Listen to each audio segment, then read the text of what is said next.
मङ्गलश्लोकः वागीशाद्यासु मनसः सर्वार्थानामुपक्रमे यं नत्वा कृतकृत्याः स्युः तं नमामि गजाननं गुरुर्ब्रह्मा गुरुर्विष्णुः गुरुर्देवो महेश्वरः गुरुः साक्षात् परं ब्रह्म तस्मै श्रीगुरवे नमः।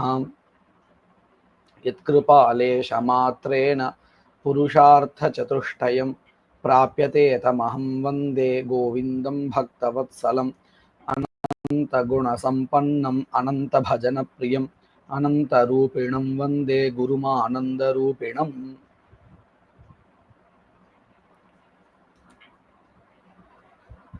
अनारभ्याधीत वाक्यविहितानाम् अङ्गानां प्रकृतिगामित्वम् इति अयं विषयः अन्ते विचारितः आसीत्।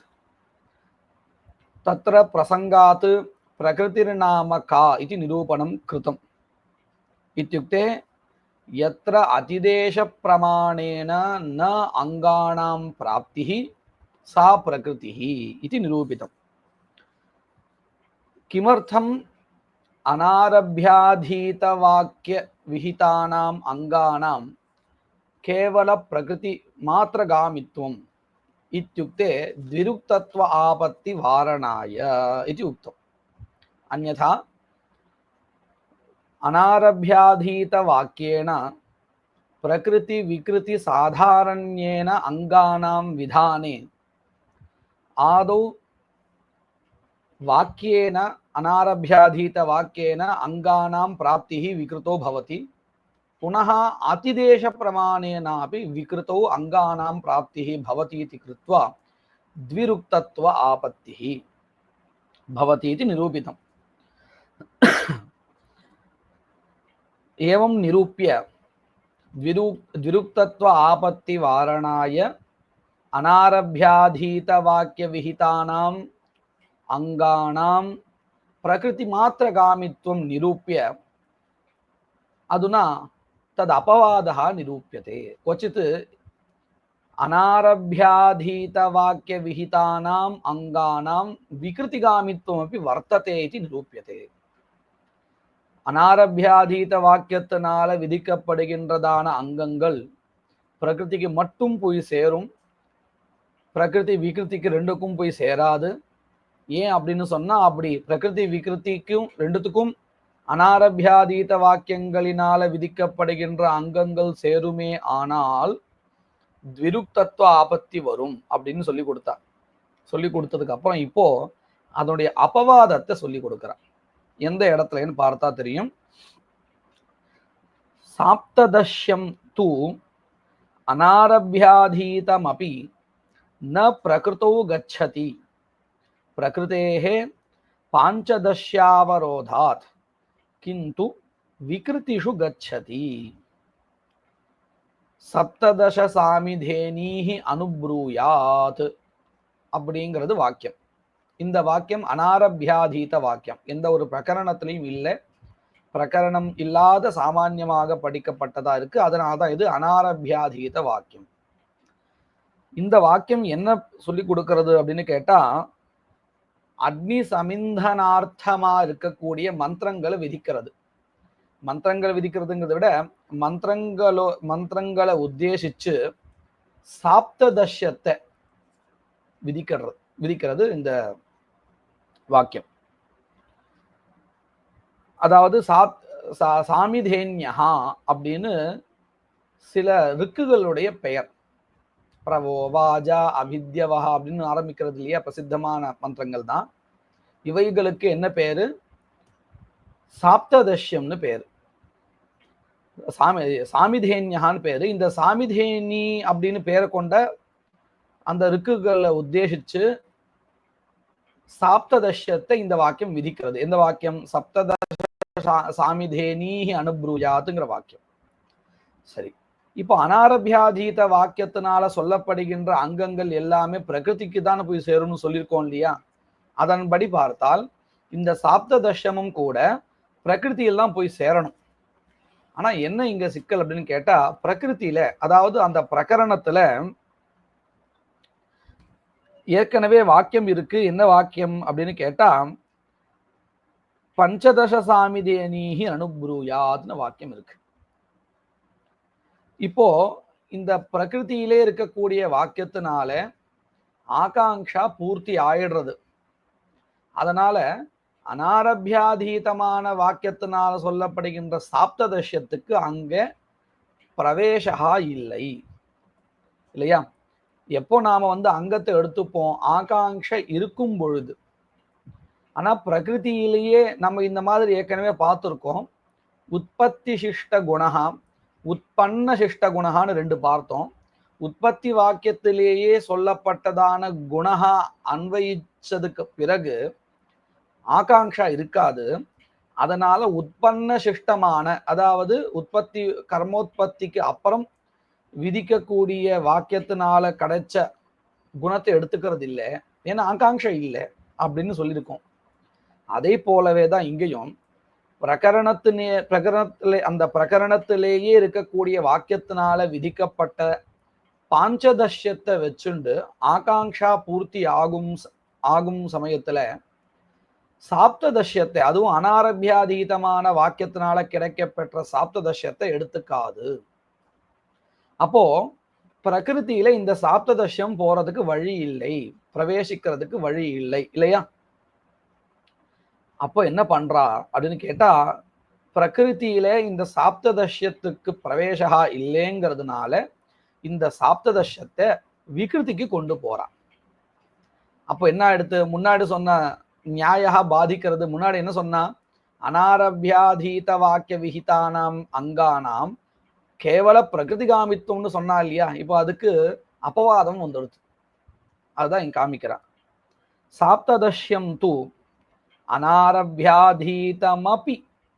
இந்த அப்பிங்கிற பதத்தினால என்ன சொல்றான், அனாரபியாதீதானாம் அங்கானாம் பிரகிருதிகாமித்துவம்னு சொன்னோமே, அത്ര அனாரபியாதீதமபி ந பிரகிருதோ கச்சதி சாப்ததஷ்யம்.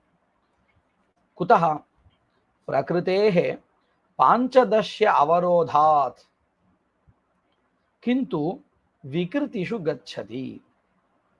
சரி, விகிருதிஷு கச்சதின்னு சொல்றோமே, இங்கேயும் சிக்கல் இருக்கு. என்ன சிக்கல்? விகிருதி யாகத்திலையும் பிரகிருத்திலிருந்து அதிதேசம் ஆகும் பொழுது பாஞ்சதஷ்யமும் சேர்ந்துதானே அதிதேசம் ஆகும். அப்போ அதிதேச பிரமாணத்தினால விகிருதி யாகங்களுக்கும் பாஞ்சதஷ்யம் வரதான் செய்யும். அப்படி இருக்கும் பொழுது இந்த பாஞ்சதஷ்யாவரோதாத் சாப்ததஷ்யஸ்ய பிரவேசோ நாஸ்தி பிரகிருதோ அப்படின்னு என்ன ஒரு யுக்தியை சொல்லி கொடுத்தாலோ அதே யுக்தி தானே விகிருத்திலையும் வருது, அங்கேயும் பாஞ்சதஷ்யம் இருக்கே அப்படின்னு கேட்டா அதுக்கு என்ன பதில் சொல்றா அப்படின்னு பாருங்க. இந்த பாதகான்னு ஒண்ணு இருக்கு. பாதகா அப்படிங்கிறது 3 விதமா இருக்கு. பிரத்யாம்னானாத்து, பிரதிஷேதாத்து, அர்த்தலோபாத்து பாதகான்னு 3 வச்சிருக்கா. அதாவது பிரகிருத்திலிருந்து விகிருத்திக்கு வரும் பொழுது அந்த இடத்துல விகிருத்திலேயே ஒரு வாக்கியம் இருக்குன்னு வச்சுப்போம். பிரகிருத்திலிருந்து ஒரு அங்கம் வருது. உதாரணத்துக்கு குஷாக அதிதிஷ்யந்தேன்னு வச்சுப்போம். ஷரமயம் பரிஹிர் பவத்தின்னு பிரகிருத்தில இருக்கு. பிரகிருத்திலிருந்து ஷராகா வருது. இங்க குஷமயம் பரிஹிர் பவதி அப்படின்னு விகிருத்தில சொல்லப்பட்டிருந்தால் பிரத்யாம்னானாத், பிரத்யாம்னானம் என்னது, அதனுடைய இடத்துல அது என்ன உபகாரம் பண்ணுமோ அதிதேசத்தினால வரக்கூடிய பிராகிருத்தமான அங்கம், அதே வேலையை சொல்றதுக்கு இங்க இன்னொன்னு விதிக்கப்பட்டிருக்குன்னு சொன்னா இது பிரத்யாம்னானம். இப்படி பிரத்யாம்னானாத் பாதகா பவதி. கஸ்ய பாதகா பவதி? பிரகிருத்திதः யஸ்ய அங்கஸ்ய அதிதேசः தஸ்ய அங்கஸ்ய. இது பிரத்யாம்னானாத் பாதகா. இன்னொன்னு பிரதிஷேதாத் பாதகான் இருக்கு. அதிதேசம் பண்ணும் பொழுது அந்த அங்கம் இங்க கிடையாது அப்படின்னு ஒரு தனி வாக்கியம் அந்த அங்கத்தை பிரதிஷேதம் பண்ணுமே, ஆனால் அப்பையும் வராது, அதிதேசம் ஆகாது. மூணாவது ஒண்ணு அர்த்தலோபாத் பாதா, பிரயோஜனம் நாஸ்தி. இப்போ உதாரணத்துக்கு சருத்ரவியகமான அல்லது புரோடாச சருத்ரவியகம் கூட வேண்டாம், புரோடாச திரவியகம் வச்சுப்போம். புரோடாசகமான யாகா பிரகிருதி யாகா இருக்குன்னு சொன்னா அதுல இந்த அவஹரணம் பண்ணுவோம். ஏன் பண்ணுவோம்னு சொன்னா அந்த பிஷ்டத்தை சம்பாதிச்சா மட்டும்தான் புரோடாசத்தை பண்ண முடியும். பிரகிருத்தில இப்படி ஒரு ஸ்திதி இருக்கு. இப்போ விகிருதி யாகத்துல புரோடாச திரவியம் இல்ல, கிருஷ்ணலம் சருகுன்னு சொல்லப்பட்டிருக்கு. கிருஷ்ணலம்னா இந்த தங்கத்துல இருக்கக்கூடியதான துளிகள், நேரடியா அதுவே திரவியம். இப்போ அங்க பிரகிருத்திலிருந்து வரக்கூடிய அவஹரணம் ஏதாவது ஒரு பிரயோஜனத்தை உண்டாக்குமா உண்டாக்காதா? ஏதாவது ஒரு பிரயோஜனம் சொன்னா இப்படி சொல்லணும், பிரகிருத்தியிலே அது எந்த விதமான பிரயோஜனத்தை உண்டு பண்ணினதோ அவஹரணம், அதே பிரயோஜனத்தை இங்க பண்ணுமான்னு கேட்டா கிடையாது. பிரகிருத்தில அது துஷ விமோகம் பண்ணி தண்டுல் நிஷ்பத்தியை பண்ணி புரோடாசத்தை உண்டு பண்றதுக்கு காரணமா இருந்தது. இப்போ இந்த இடத்துல துஷாவே கிடையாது, இருந்தா தானே அதை உபவாப்பம் பண்ண முடியும், நிஷ்காசனம் பண்ண முடியும். அப்போ இந்த இடத்துல அந்த அங்கத்தினுடைய பிரவேசா பிரயோஜனாபாவாதேவ நபவதி, அர்த்தலோபாத், அர்த்தபதஸ்ய பிரயோஜனம் இத்தியர்த்தா. இப்படி 3 விதமான பாதங்கள் இருக்கு. இந்த 3ம் இல்லைன்னா கண்டிப்பா அதிதேசம் ஆயிடும். இதை மனசை வாங்கிக்கணும். இப்போ பாஞ்சதர்ஷம் அப்படிதான் இருக்கு, எப்படி விகிருதிக்கு வந்துடுறது. அப்ப நம்ம இன்னொரு விஷயம் கவனிக்கணும், ஏதாவது ஒரு விகிருத்தியில சாப்ததஷ்யம் விதிக்கப்பட்டிருந்தால் நேரடியாக பிரத்யாம்னானாத் இல்லையா, காதிரோ யுபோபவதி ஔதும்பரோ யுபோபவதி அப்படின்னு இருக்கு. காதிரோ யுபோபவத்தின்னு பிரகிருத்தில, ஔதும்பரோ யுபோபவத்தின்னு விகிருத்தில. அப்போ விகிருத்தில எதை அனுஷ்டானம் பண்ணும்? பிரகிருத்தில இருக்கக்கூடிய காஷ்டத்தையா இல்ல உபதேசமாக இந்த விகிருத்திலேயே சொல்லப்பட்ட காஷ்டமான்னு கேட்டா விகிருத்தில சொல்லப்பட்டதான் பண்ணணும். பிரகிருதிக்கு விகிருத்தில சொல்லப்பட்ட வாக்கியத்தினால பாதா வந்துடும். பிரகிருதிக்குன்னு சொன்னா பிரகிருத்திலிருந்து வரக்கூடிய அங்கத்துக்கு பாதா.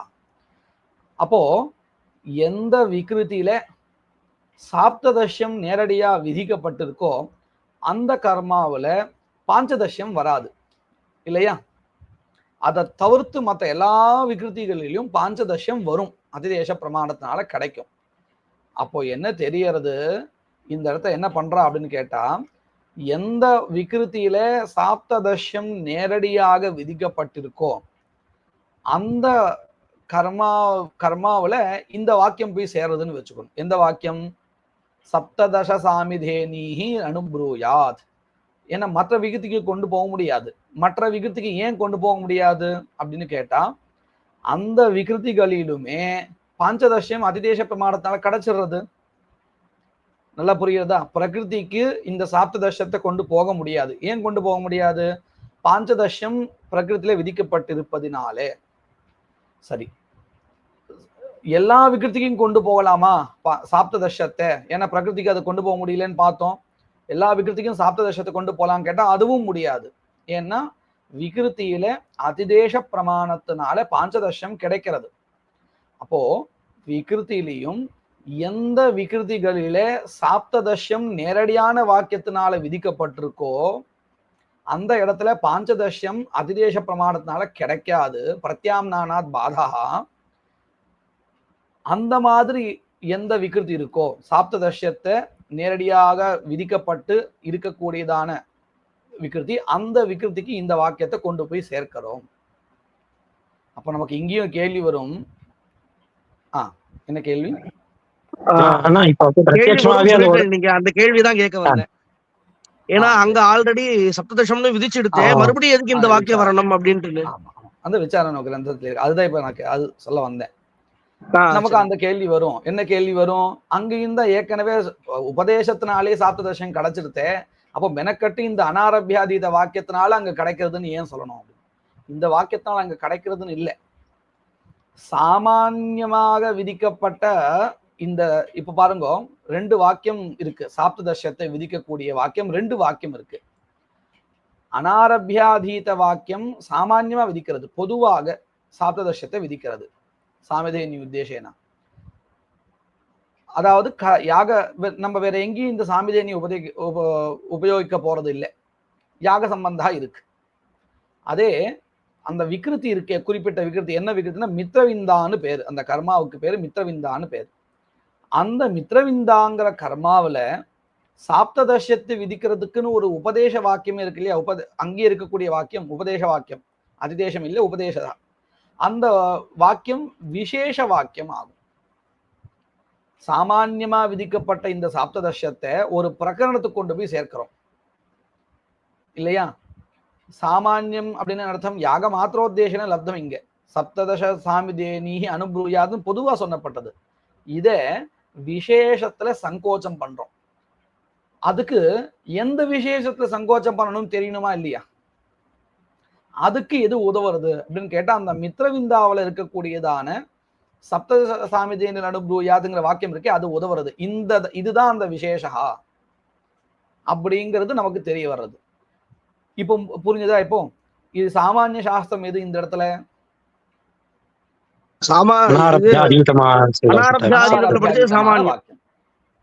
விசேஷ சாஸ்திரம் எதுன்னு கேட்டா, அந்த மித்ரவிந்தா கர்மாவில சொல்லப்பட்டதான சப்ததச சாமிதே அனுப்ரூயாத் அப்படிங்கிறதான வாக்கியம். இதுதான் சாமானியஸ்து விசேஷய சங்கோச்சகான்னு சொல்லக்கூடிய இடம். சரியா? இப்ப என்ன அடுத்து? இந்த சாப்ததர்ஷத்தை அனாரபியாதீத வாக்கியத்தினால சொல்லப்பட்ட அங்கமானது இப்ப எங்க போய் சேர்ந்ததுன்னு கேட்டா, விகிருதிக்கு போய் சேர்ந்திருக்கு. அப்போ முன்னாடி சொன்னது எங்க அப்படின்னு கேட்டா, அதாவது முன்னாடி என்ன சொல்லி கொடுத்தா, பிரகிருதி மாத்திர காமித்துவம் அனாரபியாதீதானாம் அப்படின்னு சொன்னா இல்லையா? அசதி பாதகேன்னு நம்ம அதை சேர்த்துக்கணும். அசதி பாதகே அனாரபியாதீத வாக்கிய விஹிதானாம் கர்மணாம் பிரகிருதி மாத்திர காமித்துவம், சதி பாதகே து விகிருதி காமித்துவம். இப்ப புரிஞ்சுது இல்லையா? இப்ப நான் அந்த கிரந்தத்தை வாசிக்கிறேன். சாப்ததஷ்யம் து அனாரபியாதீதமபி ந பிரகிருதோ கச்சதி பிரகிருதேஹ பாஞ்சதஷ்ய அவரோதாத் கிந்து விக்ருதிஷு கச்சதி தத்ராபி ந சர்வாசு விக்ருதிஷு குதஹ चोदक प्राप्त पांचदश्य बाध प्रसंगात्. चोदक शब्दस्य चोदकः इत्युक्ते अतिदेशः इत्यर्थः. सरिया? चोदक प्राप्त इत्युक्ते विकृतिषु अपि अतिदेश प्रमाणेन पांचदश्यं प्राप्तमेव. तेन पांचदश्येन साप्तदश्यस्य बाधः भवत्येव. तदेव उच्यते चोदक प्राप्त पांचदश्य बाध प्रसंगात्. इत्युक्ते चोदक प्राप्त पांचदश्येन साप्तदश्यस्य बाध प्रसंगात् इत्यर्थः. तर्हि कुत्र किन्तु प्रत्यक्ष श्रुत साप्तदश्यासु मित्रविन्दादिषु गच्छति. இன்னும் ஆதிபதேனா பசு வைமிருதம் இந்த மாதிரியான சில கர்மாக்கள் இருக்கு. அங்கேயும் சாப்ததர்ஷம் சொல்லப்பட்டிருக்கு. அந்த மாதிரியான கர்மாக்கள்ல அப்படின்னு அர்த்தம். ஆதிபதத்தினால பசு வைமிருதம் முதலிய கர்மாக்கள், எந்த கர்மாக்கள்ல சாப்ததர்ஷமானது நேரடியாக சொல்லப்பட்டிருக்கோ அந்த மாதிரியான கர்மாக்களை எடுத்துக்க வேண்டியது ஆதிபதத்தினால. மித்ரவிந்தாதிஷு கச்சதி யதாஹு. இந்த விஷயத்துல வார்த்திகத்துல சொல்லப்பட்ட ஸ்லோகம் சொல்றார். ஏவஞ்ச பிரகிருதௌ ஏதத் பாஞ்சதஷ்யம் பிரதிஷ்டிதம் விகிருதௌ ச ந யத்ர அஸ்தி சாப்ததஷ்ய புனஸ்ருதிஹி. பாருங்க, ஏவஞ்ச பிரகிருதௌ ஏதத் பாஞ்சதஷ்யம் பிரதிஷ்டிதம். பிரகிருதௌ பாஞ்சதஷ்யம் பிரதிஷ்டிதம் இत्युक्ते விஹிதம். விகிருதௌ ச ந யத்ர அஸ்தி பாஞ்சதஷ்யம் तत्र साप्तदश्य यत्र च पुनःश्रुतिः अस्ति इत्युक्ते उपदेशवाक्यम् अस्ति तत्रैव साप्तदश्य श्रुतिः भवति. ஒரு சின்ன விஷயம், இந்த நங்கிறது எங்க அன்வயம் ஆகுது? விகிருதௌச்ச ந யத்ர அஸ்தின்னு இருக்கு. இந்த நகாரம் எங்க அன்வயம் ஆகுது? न पाञ्चदश्यम् अस्ति. ओके. यत्र च साप्तदश्य पुनःश्रुतिः वर्तते तत्र इत्यर्थः. ஒரு விஷயம், இப்போ அனாரபியாதீதத்துல படிக்கப்பட்டதான சப்ததச சாமின்ற வாக்கியமும் விசேஷமாக படிக்கப்பட்டதுன்றது. அப்போ ரெண்டு ஆதேசம் அங்கேயும் வந்துடுது. இந்த இப்படி ஒரு ஆதேசமும் அந்த பக்கத்துல இருந்து ஒரு ஆதேசம்ன்ற மாதிரி ஒரே கர்மாவிலேயே ரெண்டு சப்ததச சாமிதேனின்ற வாக்கியங்கள் இதுவாயிடுறது. ரெண்டு உபதேச வாக்கியங்கள் வருது அப்படின்னு இல்லையா? ரெண்டு வந்து ஆமா புரியுது. ஆனா 2:17 வராது. அப்ப கூட ரெண்டும் ஒரே விஷயம் தானே சொல்றது. ஒன்னு சாமானிய சாஸ்திரமா இருக்கு, ஒன்னு விசேஷ சாஸ்திரமா இருக்கு. ரெண்டும் வெவ்வேறானதை விதிக்கல. அது புரியறதுன்னா, ஆனா வந்து ஒரே ஒரே விஷயத்த ரெண்டு வாக்கியம் விருப்தியா இருக்கே அப்படிங்கறதுனால ஒண்ணு கேட்டேன். அது இருக்கு. அதனாலதான் அந்த ஒரு வித்தியாசத்தை காட்டும். இப்ப பாருங்க, அனாரபியாதீத வாக்கியத்தினால எந்த அளவுக்கு நமக்கு ஞானம் வந்ததோ, அந்த வாக்கியத்துல இருந்து எதை நம்ம தெரிஞ்சுட்டோமோ, அதை விட கொஞ்சம் அதிகப்படியான விஷயத்த பிராகரணிகமான வாக்கியத்தினால தெரிஞ்சுக்கிறோம். என்ன அம்சத்தை தெரிஞ்சுக்கிறோம்? இந்த சாப்ததசமானது மித்ரவிந்தால இருக்கு, கிரகமேதிய பசுவுல இருக்கு, வைமுருதத்துல இருக்குங்கிற அந்தந்த விசேஷத்தை தெரிஞ்சுக்கிறோமா இல்லையா? பிரகரண ஞானம் தெரியறதா இல்லையா? பிரகரண ஞானம் இல்லைன்னு வச்சுக்கோங்க, அப்ப என்ன ஆயிடும்? அப்போ நீங்க சொல்றது, நீங்க கேட்கிற கேள்வி நியாயமாகும். அதாவது ரெண்டுமே வந்து அனாரபியதீத வாக்கியம் தான். ரெண்டு வாக்கியத்தினாலையும் ஒரே மாதிரியான ஞானம் தான் ஏற்படுறது, கொஞ்சம் கூட அதிகப்படியா இல்லை அப்படின்னு சொன்னா அப்போ ரெண்டு வாக்கியம் வியர்த்தம், ரெண்டு வாக்கியம் எதுக்குன்னு கேட்கலாம். ஆனா அனாரபியாதீத வாக்கியத்தினால எந்த ஞானம் ஏற்படுறதோ அதை விட கொஞ்சம் அதிகப்படியான விசேஷ ஞானமானது இன்னொரு வாக்கியத்தினால ஏற்படுறது இல்லையா? பிராகரணிகமான வாக்கியத்தினால. அப்போ அதுதான் அந்த வாக்கியத்தினுடைய பிரயோஜனம். எங்கெங்கெல்லாம் சாமானிய விசேஷ சாஸ்திரம் இருக்கோ அங்க அவசியம் அந்த கொஞ்சம் அதிகப்படியான ஞானம் ரெண்டாவது வாக்கியத்தினால ஏற்படும், விசேஷ வாக்கியத்தினால ஏற்படும் இல்லையா? சரி, இப்ப உங்களுக்கு பதில் கிடைச்சிருக்கு இல்லையா? புரிஞ்சிருக்கு இல்லையா?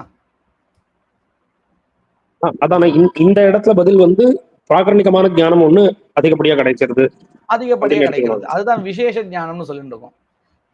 இப்போ அது பத்தி ஒரு ஸ்லோகம் கூட வரப்போறது. இப்போ நீங்க கேட்ட இந்த கேள்வி இருக்கு இல்லையா, இந்த கேள்வியை வார்த்திகக்காரர் கேட்டு அதுக்கு பதிலும் சொல்லியிருக்க, அந்த ஸ்லோகமும் இந்த கிரந்தத்திலே வரப்போறது மேற்கொண்டு. சரி, ராகவனுக்கு இந்த ஸ்லோகத்துல விஷயம் புரிஞ்சது இல்லையா? அதாவது ந எங்க அன்வைக்கிறதுன்னு, ந எங்க அன்வைக்கிறது, எத்திர சாப்ததஸ்ய புனஸ்ருதி அஸ்தி தத்ர நிவேஷா அப்படின்னு. இப்ப பாருங்க, அடுத்த கேள்வி அதுதான். நச்ச வாக்கிய வையர்த்தியம் இல்லையா? ரெண்டு வாக்கியம் எதுக்கு? வியர்த்தம் தானே. அனாரபியாதீதஸ்யைவ சாப்ததஸ்ய மித்ரவிந்தாதி பிரகரணஸ்தேன வாக்கியேன உபசம்ஹாராத். இந்த உபசம்ஹாரஹான்னு என்னது? சாமான்யமா கிடைச்ச ஒன்னே ஒரு விசேஷத்துல கொண்டு முடிக்கிறதா உபசம்ஹாரஹா. சாமானியஸ்ய விசேஷ உபசம்ஹாரஹா கிரியதே. இந்த மாதிரி நம்ம ஏற்கனவே கூட பார்த்திருக்கோம். ஆக்னேயன் சதுர்தா கரோதி அப்படின்னு ஒரு வாக்கியம், புரோடாசன் சதுர்தா கரோத்தின்னு ஒரு வாக்கியம் இல்லையா? இது பார்த்துக்கோ, ஞாபகம் இருக்கா? ஆக்னேயங்கிற பதம் வந்து அக்னி தேவதா சம்பந்தகமான திரவியத்தை சொல்றது. அது எந்த திரவியமா இருக்கலாம், புரோடாசம் தான் இருக்கணுங்கிறது இல்லை, அக்னி தேவதாக்கமான வேற திரவியம் கூட இருக்கலாம். இப்ப இந்த ஆக்னேயன் சதுர்தா கரோதி அப்படிங்கிற வாக்கியத்தினால சதுர்தாகரணம் விதீயதே. கிமுத்தேசேனா? அக்னி தேவதாக்க திரவியோத்தேசேனா. அடுத்தாப்புல வரக்கூடிய புரோடாசன் சதுர்தா கரோதிங்கிற வாக்கியம் அது எதை சொல்லி கொடுக்கிறது அப்படின்னு கேட்டா, அக்னி தேவதாக்கமான எல்லா திரவியத்துக்கும் சதுர்தாகரணம் கிடையாது, அக்னி தேவதாக்கமான புரோடாச திரவியத்துக்கு தான் இல்லையா அப்படின்னு சொல்லி கொடுக்கிறது. அப்ப என்ன அடுத்து? ஆக்னேயன் சதுர்தா கரோதிங்கிறது சாமானிய சாஸ்திரம், புரோடாசன் சதுர்தா கரோதிங்கிறது விசேஷ சாஸ்திரம் ஆயிடுறது. அத போலதான் இங்க ஒரு சின்ன கேள்விதான். அதாவது இதுவும் அதுவும் ஒன்னாங்க. இந்த ஆக்னேயன் சதுர்தா கரோதி புரோடாசன் சதுர்தா கரோதிங்கிற இடத்துல ஆக்னேயன் சதுர்தா கரோத்தின்னு சொல்லும் போது அக்னி சம்பந்தமான எல்லா திரவியத்துக்கும் கிடைச்சு, புரோடாசன் சதுர்தா கரோத்தின்னு சொல்லும் போது புரோடாசம் அது எல்லாத்துக்கும் கிடையாது, புரோடாசத்துக்கு மட்டும் அப்படின்னு சொல்றதுனால இது பரிசங்கியாவை எடுத்துக்க முடியுமா? இல்ல அக்னி சம்பந்தமான புரோடாச திரவியத்துக்கு, அதான் அக்னி சம்பந்தமான புரோடாசத்துக்கு மட்டும் எடுத்துக்கிறோம் இல்லையா? இந்த இடத்துல நாம வந்து பரிசங்கியாவை சொல்ல முடியுமா அந்த இடத்துல? சொல்லலாம். எப்படின்னு கேட்டா, ஆக்னேயங்கிறதுனாலேயே புரோடாச அக்னி தேவதாக்கமான புரோடாச திரவியத்துக்கும் சதுர்தாகரணம் கிடைக்கிறது. அப்போ மறுபடியும் இந்த புரோடாசன் சதுர்தா கரோதிங்கிற வாக்கியம் என்னது பண்ணி கொடுக்கிறது அப்படின்னு கேட்டா, அக்னி தேவதாக்கமான மற்ற திரவியங்கள் இருந்து சதுர்தாகரணத்தை நிவர்த்தி பண்ணுறது இப்படின்னு நம்ம சொல்லலாம். அதான் இமாம கிருப்டன் ரசனாமிருதஸ்யங்கிற இடத்துல அதே மாதிரி சொல்லலாம். சரி சரி. ஒரே விஷயத்துல எத்தனை நியாயத்தை வேணா சஞ்சாரம் பண்ணிக்கலாம், ஓ சித்தாந்தத்தை மாத்தக்கூடாது, அவ்வளவுதான். ஆஹ் எத்தனை நியாயத்தை விட ஒரு இடத்துல ஒரு நியாயம்தான் வரணுங்கிறது இல்ல, தாற்பயம் இல்ல. நமக்கு வேற எடுத்து நியாயம் காட்டுறதுக்காக அவ ஒரு ஆமா எடுத்து காட்டுறா, ஆனா அதுல பல நியாயங்கள் இருக்கலாம். இருக்கலாம். இப்ப நம்ம அசஞ்சாத விரோதி நியாயம்னு பாக்குறோம் இல்லையா, அங்க அவசியம் உபக்கிரமஸ்தத்துவங்கிற நியாயம் வந்துடும். பிரதமோபஸ்திதத்துவம் அசஞ்சாத விரோதி நியாயம்னு நம்ம பார்த்தோம் இல்லையா, வேதோவா பிராய தரிசனாத் அப்படிங்கிற இடத்துல எங்க நம்ம இந்த மாதிரி அசஞ்சாத விரோதி நியாயம் சொல்றோமோ அந்த இடத்துல பிரதமோபஸ்திதத்துவம் அப்படிங்கிறதான உபக்கிரமஸ்தத்துவம் அந்த நியாயம் அவசியம் வந்துடும். இது அதுவும் ரெண்டு சேர்ந்தா வருது இல்லையா, ஆனா நியாயங்கள் ரெண்டும் வெவ்வேறு, ஆனால் அந்த ரெண்டும் சேர்ந்தா ஒரு இடத்துல அப்ளை ஆறது. அதனால ஒரு இடத்துல ரெண்டு நியாயம் வர்றதுனால தோஷம் கிடையாது.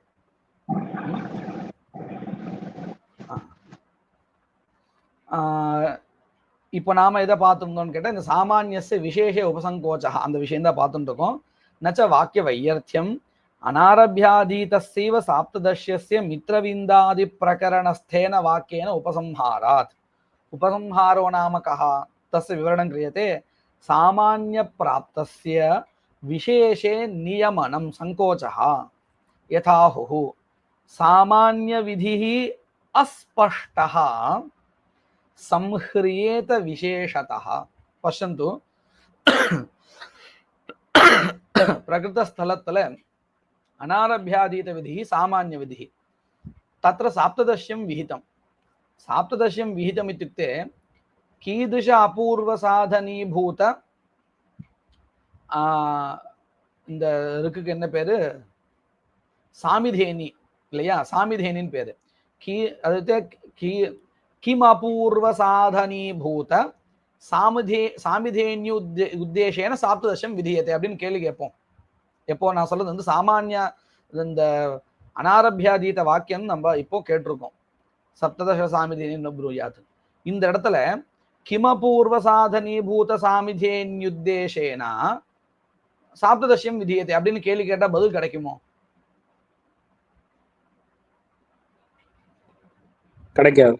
கிடைக்காது. அப்போ இது எப்படி இருக்கு, அஸ்பஷ்டமா இருக்கு, சுஸ்பஷ்டமா இல்லை. அதனால்தான் சாமானிய விதி அஸ்பஷ்டா संह्रियेत विशेषतः, विशेषेण संह्रियते संकोच्यते उपसंह्रियते तदानीं तु स्पष्टता भवति. நம்ம இப்போ சொல்லாமா இல்லையா, இப்போ இந்த சாமானிய விதியை அனாரபியாதீத விதியை விசேஷத்தோட சங்கோச்சம் பண்ணதுக்கு அப்புறம் இப்படி கேள்வி கேட்டோம்னா கிம் அபூர்வ சாதனீபூத சாமிதேன்யுத்தேசேன அத்த சாப்ததசம் விதியத்தைன்னு கேட்டா பதில் கிடைக்குமா கிடைக்காதா? கிடைக்கும். இதே முன்னாடி கிடைக்காது இல்லையா, அதுதான் வித்தியாசம், அதுதான் இல்லையா. தத்ர அனாரபியாதீத விதி சாமானிய விதி மித்ரவிந்தாதி பிரகரணஸ்தஸ்து விசேஷ விதி இத்யாஸ்தாம் தாவத் பிரகிருதம் அனுசராமஹா. இந்த அதாவது நம்ம பிரகிருத விஷயம் என்னது, வாக்கிய பிரமாண நிரூபணம், தத் அனுசராமஹா தத் சித்தம் வாக்கியாத் அங்கத்வம். இதः परं வாக்கிய பிரமாணஸ்ய பிரகரணாதி பிரமாணேभ्यः प्राबल्य निरूपणம். ததிதம் வாக்கியம் பிரகரணாத் பலியஹ. முதல்ல சம்ஞா, அதாவது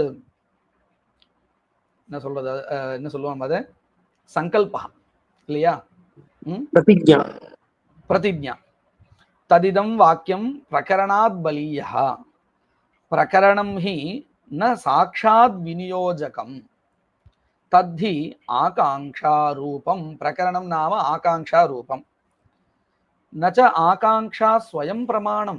आकांक्षा साक्षात् न विनियोजकं भवति, किन्तु साकांक्षं वाक्यं प्रकरण स्वरूपं दृष्ट्वा भवति एतादृशी मतिः नूनमिदं वाक्यं केनचिद् वाक्येन एकवाक्यभूतम् इति. அதாவது பிரகரணம்னா என்னது, ஆகாங்ஷா தானே பிரகரணம்னா.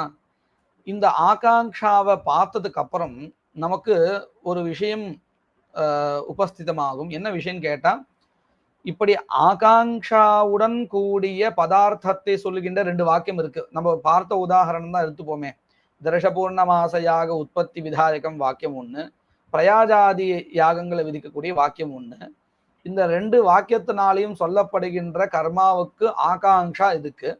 அதாவது பிரயாஜாதிகளுக்கு கிம்பாவாகாங்ஷா இருக்கு. தர்ஷபூர்ணமாசாதி பிரதான யாகங்களுக்கு கேன பாவேரி தியாகாங்ஷா அப்படின்னு ரெண்டு ஆகாங்ஷா இருக்கு. இப்படி ஆகாங்ஷாவுடன் கூடிய ரெண்டு வாக்கியங்களை பார்த்ததுக்கு அப்புறம் நமக்கு என்ன தோணும்? இந்த வாக்கியங்களுக்கு ஏதோ ஒரு வாக்கியத்தோடு சம்பந்தம் இருக்கு அப்படின்னு தோணும். இந்த சம்பந்தத்தை நம்ம ஏக வாக்கியத்தான்னு சொல்றோம். இப்படி தெரிஞ்சதுக்கு அப்புறம் நம்ம என்ன பண்ணுவோம்? எந்த ரெண்டுத்துக்கு இருக்கோ அந்த ரெண்டுத்துக்கும் அங்காங்கி பாவத்தை கல்பிக்கிறதுக்காக ஏக வாக்கியத்தாவை பண்ணுவோம். எப்படி? பிரயாஜாதிபிகி தர்ஷபூர்ணமாசோ பாவயேத் அப்படின்னு ஒரு வாக்கியத்தை கல்பிப்போம். அப்ப என்ன ஆறது? பிரகரணம் வாக்கியத்தை கல்பிக்கிறது இல்லையா?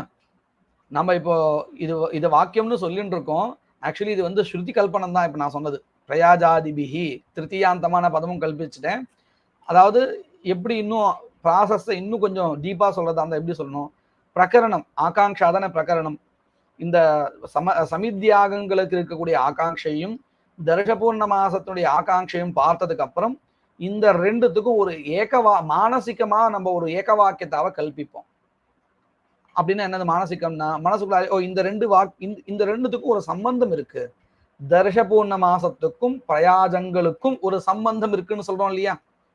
அப்போ இது இந்த மானசிக வாக்கிய கல்பனா ஒண்ணு வச்சுட்டு இருக்கோம். தர்ஷபூர்ண வாக்கியம்னா என்னது? அங்கமாகவும் அங்கியாகவும் சம்பந்தப்படக்கூடிய அந்த இரண்டினுடைய சமபிவியாகாரம் தானே வாக்கியம். அப்போ இந்த இடத்துல என்ன ஆறுது? இந்த ஆகாங்ஷ ரெண்டும் பார்த்ததுக்கு அப்புறம் நம்ம பிரயாஜத்துக்கும் தர்ஷபூர்ண மாசத்துக்கும் சம்பந்தம் இருக்கு அப்படின்னு இன்னும் அந்த சம்பந்தம் என்னன்னு நம்ம சொல்லல, அங்காங்கி பாவத்தை சொல்லல, வெறும் சம்பந்தம் இருக்குன்னு கல்பிக்கிறோம். இந்த சம்பந்தம் இருக்குன்னு சொல்றோம் இல்லையா? இதுதான் சமபிவியாகாரா. அப்போ இது என்னது? வாக்கிய பிரமாணம். புரியுதா இது எப்படின்னு? எல்லாருக்கும் புரியுது தானே? பிரகரணத்தை பார்த்து நாம எப்படி வாக்கியம் கல்பிக்கிறோம்னு. இப்படி வாக்கியம் கல்பிச்சாச்சு. அப்படி பிரகரணம் பார்த்து வாக்கியம் கல்பிச்சதுக்கு அப்புறம் என்ன பண்றோம்? இதுல எது பிரதானமா இருக்கிறது யோக்கியமா இருக்கு, எது அங்கமா இருக்கிறது யோக்கியமா இருக்குன்னு யோக்கியதாவை பார்க்கிறோம். அப்படி பார்க்கும் பொழுது என்ன ஆறுது? தர்ஷபூர்ண மாசம் தான் பிரதானமா இருக்கிறது யோக்கியமா இருக்கு. ஏன் அப்படின்னு கேட்டா என்ன பதில் சொல்லுவோம்? அது பலவத்தா இருக்கு. அங்கங்களோட சேர்ந்து இருக்குன்னு நம்ம சொல்ல முடியாது. ஏன்னா இப்பதானே அங்கங்களுக்கு சேர்க்கவே போறோம். அந்த சேர்க்கறதுக்கு உண்டான ப்ராசஸ் தானே சொல்லிட்டு இருக்கோம், பிரக்கிரியை தானே சொல்லிட்டு இருக்கோம். பலவத்தா இருக்கு, அதுவே போதுமானது. ஏன்னா பலவத் எது இருக்கோ அதுதான் பிரதானம். இப்போ யாகத்துக்கு எந்த ஒரு பலனும் சொல்லப்படலை. ஆனா அதே சமயத்துல தர்ஷபூர்ண மாசத்துக்கு பலன் சொல்லப்பட்டிருக்கு. அதனால என்ன தெரிகிறது அப்படின்னு கேட்டால், பலவத்தா இருக்கிறதுனால அது பிரதானம்னு தெரிகிறது, இது குணஹான்னு தெரிகிறது. இது என்ன பிரமாணம் தெரிகிறதா? இப்படி நம்ம யோகியத்தை பார்க்கிறோமோ, இது லிங்க பிரமாணம். சாமர்த்தியம், லிங்க பிரமாணம். சாமர்த்தியம் லிங்கம், அதாவது பதார்த்தகத சாமர்த்தியம். இப்போ அந்த பிரமாணத்தையும் கல்பிச்சாச்சு. இப்படி கல்பிச்சதுக்கு அப்புறம் பிரதானம் எதுவோ அந்த பிரதானத்தை சொல்லுகின்ற பதத்துக்கு அப்புறம் தித்தியா பக்தியை சேர்ப்போம். தர்ஷபூர்ணமாசௌ அப்படின்னு திவச்சன பதத்தை கல்பிக்கிறோம். இந்த இடத்துல 2 கர்மாக்களா இருக்கவே, 6 கர்மாக்கள் 2 அந்த கூட்டங்களா இருக்கவே திவச்சனம். அதே மாதிரி அங்கமா இருக்கக்கூடிய பிரயாஜத்துக்கு அப்புறம் ஒரு திருத்தியை கல்பிக்கிறோம். பிரயாஜாதிபிகி, பிரயாஜ அனுயாஜம் நிறைய இருக்கிறதுனால ஆதிபதத்தினால சேர்த்துண்டு திருத்தியா பிரயாஜாதிபிகி. அப்போ நம்ம என்ன பண்ணிட்டோம்? பிரகரணத்திலிருந்து ஆரம்பிச்சு வரிசையா வாக்கியம், லிங்கம், ஸ்ருதி கல்பிச்சு பிரயாஜாதிபிகி தர்ஷபூர்ணமாசோ பாவயேத் அப்படின்னு ஸ்ருதி கடிதமான ஒரு ஸ்ருதின்னு நான் சொல்றது விபக்தி, ஸ்ருதி பிரமாணம், அங்கத்த போதக பிரமாணம், அதை சேர்ந்தாப்புல இருக்கக்கூடியதான ஒரு வாக்கியத்தை கல்பிக்கிறோம். அப்போ இதுல இருந்து என்ன தெரிகிறது? பிரகரணம் வாக்கியத்தை கல்பிச்சுதான் பிரமாணம் ஆறுதுன்னு தெரிகிறது. அதுதான் இங்க சொல்லிட்டு இருக்கா. பாருங்க, நச்ச ஆகாங்ஷா ஸ்வயம் பிரமாணம் கிந்து சாகாங்ஷம் வாக்கியம் பிரகரணஸ்வரூபம் திருஷ்டுவா பவதி ஏதாதிருஷி மதிஹி கிமிதி நூனம் இதம் வாக்கியம் கேனச்சித் வாக்கியேன ஏகவாக்கியபூதம் இதி ததஸ்ச ஆகாங்ஷாரூபம் பிரகரணம் வாக்கியஸ்ய வாக்கியாந்தர ஏகவாக்கியத்வே பிரமாணம். புரியுது இல்லையா? பங்கி நான் வாசிச்சுட்டு போயிட்டு இருக்கேன், புரியலன்னா சொல்லுங்க. இது நம்ம அர்த்தம் பார்த்துட்டோம், அதனாலதான் வாசிச்சுட்டே போறேன்.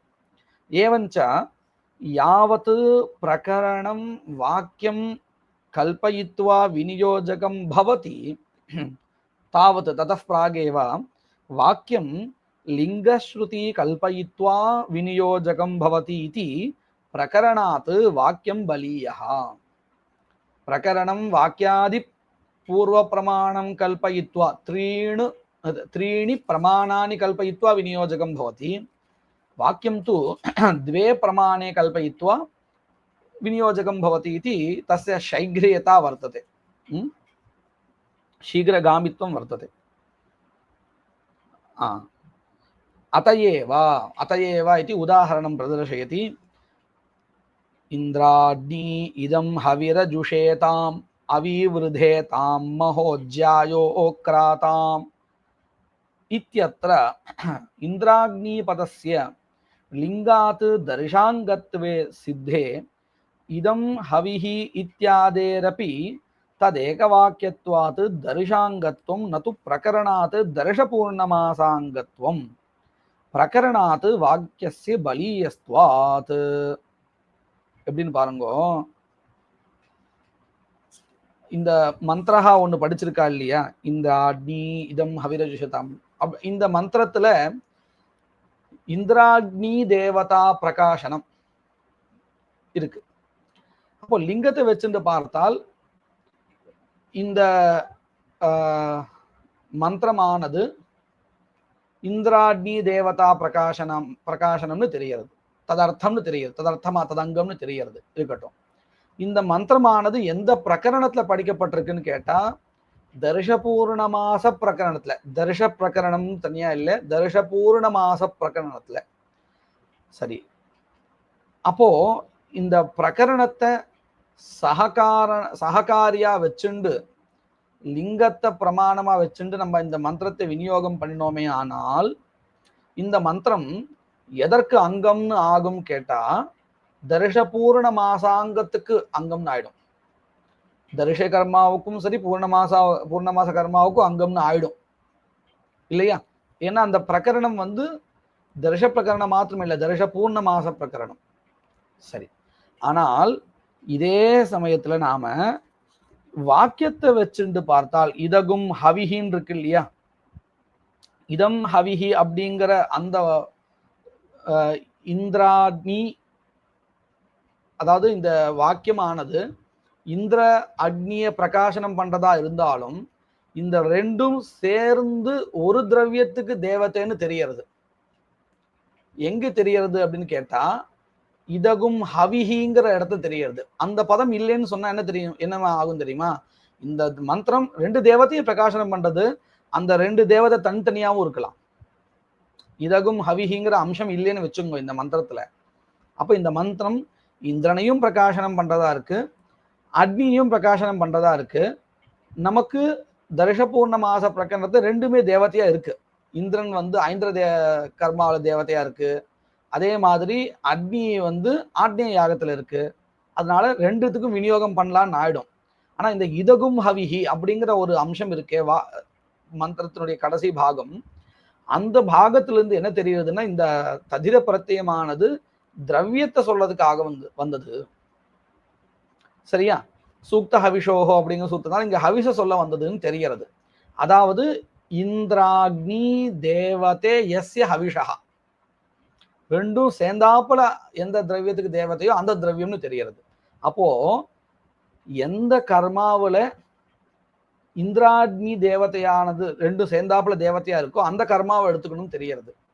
இது எதனால தெரிகிறது? அந்த இதகும் ஹவிஹிங்கிற அந்த ஏக வாக்கியத்தா, இன்னொரு வாக்கியத்தோட ஏக வாக்கியத்தை கிடைச்சதே வாக்கிய பிரமாணத்தினால, அதனால கிடைச்சது. இதே பிரகரணத்தை வச்சுட்டு பார்த்தால் இந்த மந்திரமானது தர்ஷபூர்ண மாச பிரகரணத்துக்கு அங்கம்னு ஆயிடும். இங்க ஒரு சின்ன விசேஷம் இருக்கு, பிரயோக விசேஷம். என்னன்னு கேட்டா நாம ஏற்கனவே படிச்சிருக்கோம் இல்லையா, அதாவது பௌர்ணமாசி யாகத்துல ஆக்னேயா உபாம்ஷியாக அக்னிசோமியா, தர்ஷ யாகத்துல ஆக்னேயா ஐந்திரந்ததி ஐந்திரம் பயகான்னு சொல்லியிருக்கோம். இந்த ஐந்திரந்ததி ஐந்திரம் பயகான்னு ரெண்டு கர்மாக்கள் இருக்கு. இதுக்கு ரெண்டும் சேர்த்து சான்னாய யாகான்னு பேரு. ஆனா ந அசோமயாஜி சன்னயேதுன்னு வாக்கியம் இருக்கு. அசோமயாஜி சோமயாகம் சங்கல்பம் பண்ணிக்காதவா வந்து சான்னாயம் பண்ண முடியாது. அதற்கு பதிலாக அந்த ஸ்தானத்துல நான் சோமயாஜி சன்ன ஏத் அப்படின்னு எதிர்வேற்கக்கூடிய வாக்கியம். அதனால என்ன அந்த இடத்துல என்ன பண்ணணும், ஐந்திராக்ன புரோடாசம் பண்ணணும் இருக்கு. எதற்கு பதிலாக ஐந்திரந்ததி ஐந்திரம் பயகா, அதற்கு பதிலாக ஐந்திராட்ன யாகா புரோடாச யாகா பண்ணணும் இருக்கு அசோம யாஜினகா. அப்போ என்ன ஆறுது, தர்ஷத்துலதான் ஐந்திராட்ன தேவதா இருக்கு, பூர்ணமாசில இல்லை இல்லையா? அப்போ என்ன ஆறுதுன்னு கேட்டால், இந்த வாக்கியத்தை வச்சுட்டு பார்த்தால் வாக்கியத்தையும் லிங்கத்தையும், அதாவது ஏக வாக்கியத்தா பண்ணி லிங்கத்தை வச்சுட்டு பார்த்தோம்னா இந்த மந்திரஹா தர்ஷாங்கம் தான் ஆகும், தர்ஷ பூர்ணமாசாங்கம் ஆகாது. ஆனா பிரகரணத்தை வச்சுட்டு பார்த்தால் இந்த மந்திரமானது தர்ஷ பூர்ணமாசாங்கம்னு ஆயிடும். இப்போ ரெண்டுத்துல எதை எடுத்துக்கிறது அப்படின்னு கேட்டா, பிரகரணத்தை காட்டிலும் வாக்கிய பிரமாணம் தான் பிரபலங்கிறதுனால இந்த மந்திரம் தர்ஷாங்கம் தான் சொல்லணும் அப்படின்னு சொல்லி கொடுத்துருக்கா. இந்த விசாரணை எல்லாருக்கும் நல்லா புரிஞ்சிருக்கா? யாருக்கா சந்தேகம் இருக்கா? புரிஞ்சிருக்கு. இங்க இன்னொரு சந்தேகமா, இந்திரா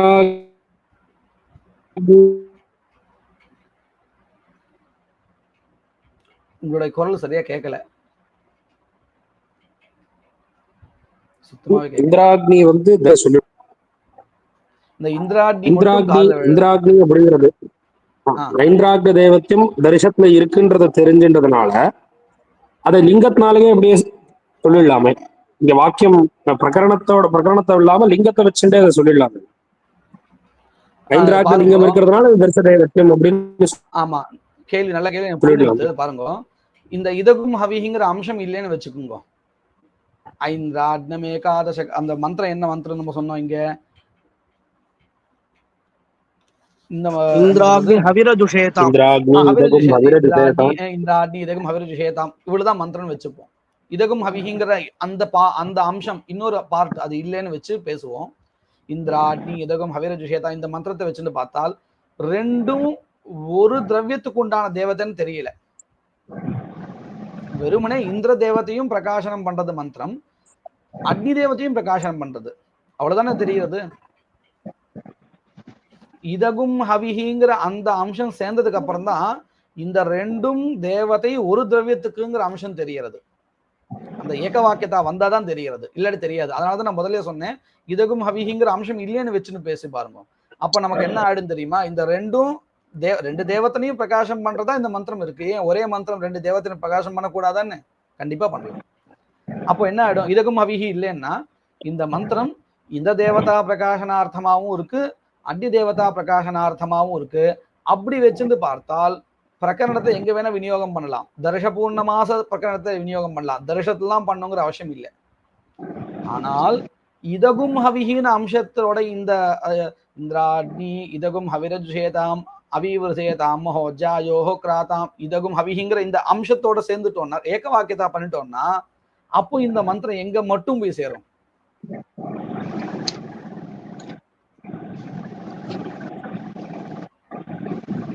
எங்க சேரும் புரியுறதா? அது சித்தாந்தம் புரியணும், தரிசனத்துல சேர்றது அப்படிங்கிறது புரியுறதுன்னா.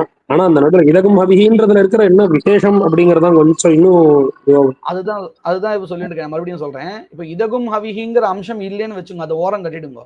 வெறும் மந்திரம் மட்டும் இருந்ததுன்னா அந்த இடத்துல இந்திரனை பிரகாசனம் பண்ணக்கூடிய மந்திரமாகவும் அக்னிய பிரகாசனம் பண்றதாகவும் தான் அந்த மந்திரம் இருக்கும், அவ்வளவுதான். இந்த ரெண்டும் சேர்ந்தாப்புல தேவதை இந்த திரவியத்துக்கு. நான் உங்களுக்கு இன்னொரு உதாரணம் காமிக்கிறேன், நல்லா புரியும். அக்னிஷோமௌ அப்படின்னு இருக்கு இல்லையா, அக்னிஷோமௌ. அந்த அக்னிஷோமங்கிற பதம் தேவதையை மட்டும் குறிக்கல, அந்த ரெண்டும் தேவதை எந்த திரவியமோ அந்த திரவியத்தை குறிக்கிறது. அக்னிஷோமியா பசூன் சோமியா அப்படின்னு சொல்றோம் இல்லையா, அக்னிஷோமங்கிறது தேவதை ஆடும், அக்னிஷோமியா அப்படின்னு சொல்றோம் இல்லையா. அக்னிஷோமியா அப்படிங்கிற பதம் எதை குறிக்கிறது? அக்னியும் சோமனும் தேவதை எந்த திரவியத்துக்கோ ரெண்டும் சேர்ந்தா அந்த பசு திரவியத்துமோ இல்ல என்ன திரவியமோ அதுக்கு அந்த திரவியத்துக்கு தான் தெரிகிறது இல்லையா. அது எப்போ தெரியும்? அக்னிஷோமியான்னு சொன்னாதான் தெரியும், அல்லது அக்னிஷோமிய பசுன்னு அந்த திரவியத்தை நிர்தேசம் பண்ணாதான் தெரியும். திரவிய நிர்தேசம் பண்ணலன்னு நமக்கு எப்படி தெரியும்? இங்கேயாவது பரவாயில்ல, அக்னிஷோமியான் இருக்கு, அதாவது திரவியத்தை அந்த பதத்திலிருந்தே தெரிகிறது, திரவிய சாமானியம் தெரிகிறது, அந்த திரவிய விசேஷா பசுன்னு பசுபத்தினால் தெரிகிறது. ஆனா இந்திரா அக்னி அப்படிங்கிற இடத்துல அந்த மந்திரத்திலிருந்து இந்த ரெண்டும் தேவதையாக எந்த திரவியத்துக்கு இருக்கோ அப்படிங்கிற அம்சம் தெரிகிறதா? இந்திரா அக்னி பதத்தை பார்த்தா தெரியவே தெரியாது.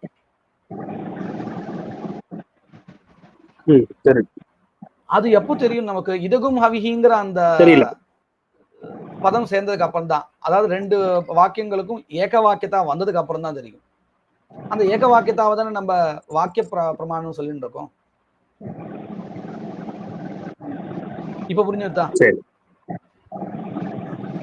புரிஞ்சிருக்கலாம். இன்னொரு தடவை அப்புறம் பார்த்து. கண்டிப்பா இதுதான் இங்க சொல்றான். அப்ப என்ன ஆயிடுது அப்படின்னு கேட்டா, வாக்கிய பிரமாணம் தான் பிரபலங்கிறதுனால இந்த இடத்துல பிரகரணத்தினால மந்திரத்துக்கு தர்ஷபூர்ணமாசாங்கத்துவம் கிடையாது, அதற்கு பதிலாக தர்ஷாங்கத்துவம் தான் அப்படிங்கிறத சொல்லி கொடுக்குறான். பந்தியை வாசிக்கிறேன். लिंगात् दर्शांगत्वे सिद्धे इदं हविः इत्यादेः अपि तदेकवाक्यत्वात् दर्शांगत्वं न तु प्रकरणात् दर्शपूर्णमासांगत्वं प्रकरणात् वाक्यस्य बलीयस्त्वात् இப்படின்னு சொல்லி கொடுத்துக்கிறா. ஆனா இந்த இடம் கவனிக்கணும், இங்க பிரகரணம் நம்ம சொல்லிட்டே இருந்தோம் இல்லையா? இங்க பிரகரணம் எந்த மாதிரியான பிரகரணம் சொன்னா தெரியறதா? உபயாகாங்ஷா பிரகரணம் சொல்லல, அதிகாராக்கிய பிரகரணத்தை வச்சும் சொல்லிட்டு இருக்கா. இது தர்ஷபூர்ணமாச அந்த பிரகரணத்தை படிக்கப்பட்டதுன்னு. வஸ்துதா அங்கத்துவ போதக பிரகரண பிரமாணம் எந்த மாதிரியான பிரமாணம்? என்னுடைய ஆனா இப்போ இவ பண்ணின விசாரம் எதை வச்சுண்டு? அதிகாராக்கிய பிரகரணத்தை வச்சுட்டு பண்ணிட்டு இருக்கா. புரியுறதா? புரியுது. அப்ப இது உதாரணமா சொல்லவே முடியாது இல்லையா? அதனாலதான் பாடதீபிகையில என்ன பண்ணாருன்னு கேட்டா, இது உதாரணமா எடுத்துக்கல. எதை உதாரணமா எடுத்துருக்கான்னு சொன்னா, சம்ஸ்தாபிய பௌர்ணமாசின் வைமிருத மனு நிர்வபதி அப்படின்னு வாக்கியத்தை எடுத்துட்டார். பாருங்க, இந்த வாக்கியம் இருக்கே, சம்ஸ்தாபிய பௌர்ணமாசின் வைமிருதம் அனு நிர்வபதின்னு, இந்த வாக்கியம் எங்க இருக்கு அப்படின்னு கேட்டால் தர்ஷபூர்ணமாச பிரகரணத்துல இருக்கு. சரியா? அங்க பாருங்க, இந்த வைமிருதத்துக்கு ஆகாங்ஷா இருக்கு. என்ன ஆகாங்ஷா இருக்கு? கிம்பாவயேத் அப்படிங்கிற ஆகாங்ஷா இருக்கு. தரிசத்துக்கும் சரி பூர்ணமாசத்துக்கும் ரெண்டுத்துக்குமே சரி கேனபாவயேதுங்கிற ஆகாங்ஷையும் இருக்கு. அப்போ இந்த ரெண்டு ஆகாங்ஷையை வச்சுண்டு வைமிருதத்தை தர்ஷபூர்ணமாசாங்கத்துவம் சொல்லலாம் அப்படின்னு பிரகரண பிரமாணத்தை வச்சுன்னு விசாரம் பண்ணும் பொழுது அப்படி சொல்ல முடியாது. ஏன்னா இந்த வாக்கியத்திலேயே பலவத்தா இருக்கக்கூடியதான பௌர்ணமாசி சப்தம் இருக்கு. சம்ஸ்தாபிய பௌர்ணமாசீம் அப்படின்னு இருக்கு. பௌர்ணமாசி பதத்தினால பௌர்ணமாசியாக உபஸ்திதம் ஆயிடுத்தா இல்லையா? அப்போ வாக்கிய பிரமாணத்தினால உபஸ்திதமான பௌர்ணமாசியங்கத்துவம் ஏவ வைமுர்தஸ்ய நது தர்ஷபூர்ணமாசாங்கத்துவம் பிரகரணாது. இந்த உதாரணம் ரொம்ப சரியா இருக்கும் இல்லையா? புரியுறதா ஏன் வித்தியாசப்படுறதுன்னு? நாம இங்க சொன்ன பிரகரணம் உபயாகாங்ஷா பிரகரணம். வாக்கியத்தினால கிடைச்ச அந்த அதாவது வைமிருத யாகஸ்ய பௌர்ணமாசியங்கத்துவமேவ வாக்கிய பிரமாணம். பௌர்ணமாசியங்கத்துவமேவ அது ஒரே வாக்கியத்துல கிடைச்சதுனால அதுக்கு ஆகாங்ஷா இருக்காது. ஆகாங்ஷா இருக்காதுன்னு இல்ல, இப்போ வைமிருதத்துக்கு பலவத்தான ஒரு கர்மா வேணும். கிம்பாவாகாங்ஷையில அன்வைக்கிறது. அந்த பலவத்தான கர்மா வந்து பௌர்ணமாசியினால சித்திச்சுடுது, அதுவே கிடைச்சது. அப்போ வாக்கியத்தினால கிடைச்சா ததங்கத்துமே வாஸ்து கிமர்த்தம் பிரகரணாத் தர்ஷபூர்ணமாசாங்கத்துவம் சொல்ல வேண்டாம் அப்படின்னு பாடதீபிகையில இந்த உதாரணத்தை எடுத்துக்கல. ஏன்னா இங்க உதாரணம் வந்து பிரகரணம் ஒரிஜினல் பிரகரணம் இல்லை. அதான் ஒரிஜினல் பிரகரணம் சாமானிய பாஷையில சொல்றேன், உபயாகாங்ஷா ரூப பிரகரணம் இல்ல, அதிகார. இந்த சாஸ்திரத்துல எதை பிரகரணம்னு பிரதானமா சொல்றோமோ அந்த பிரகரணம் இது இல்ல. அதாவது இந்த இடத்துல அங்கத்துவ நிரூபக பிரமாணம் அப்படின்னு பிரகரணம் இல்லை. ஆனா இந்த உதாரணம் இந்த கிரந்தத்துல இருக்கு. ஆனா நாம எந்த உதாரணத்தை மனசை வச்சோம்னு சொன்னா சம்ஸ்தாபிய பௌர்ணமாசையும் பயமர்தமர நிர்வபதிங்கிற அந்த உதாரணத்தை வச்சுட்டா நமக்கு ரொம்ப சௌகரியமா இருக்கும், கரெக்டா இருக்கும். இதோட இன்னைக்கு பாடம் நிறுத்திப்போம். மங்கள ஸ்லோகா. யத் கிருபாலேஷ மாத்ரேன புருஷார்த்த சதுஷ்டயம் பிராப்யதே தமஹம் வந்தே கோவிந்தம் பக்தவத்சலம் அனந்த குண சம்பன்னம் அனந்த பஜன பிரியம் அனந்த ரூபிணம் வந்தே குருமானந்த ரூபிணம்.